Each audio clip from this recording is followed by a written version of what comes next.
you're distracted from the company while you're doing an IPO is tremendous. You also are going to have a very expensive process. The financial printers alone are probably going to cost you, even on a small IPO, sort of at the low end of the range, $150,000 to $200,000 for printing. And that can easily be $250,000 or more.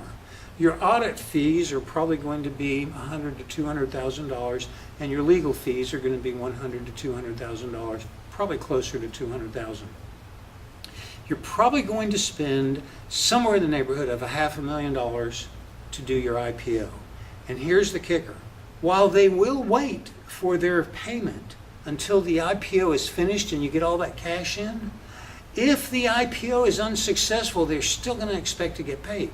So you're still going to have to pay them.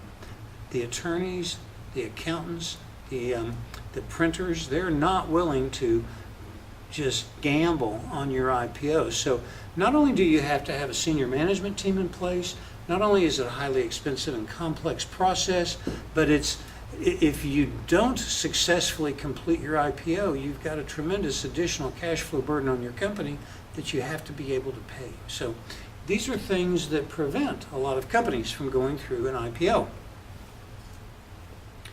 There has been a simplification to the registration process that has been put into place for quite a few years, 30, 40 years, that makes it a lot easier for you to raise money without going through the IPO process. And the goal of this simplified registration process is very simple, to make it easier for companies to raise capital. Now, we need to, I think I might have skipped something. Yep, I did not. So there are some SEC regulations that are pertinent to this. SEC Regulation S is where all of the securities regulations reside. There's a regulation specifically for intrastate offerings. That's offerings inside of one state, like we're in Texas here.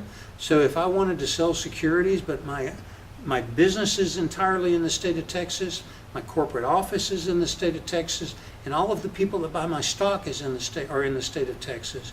That's an intrastate within the state offering.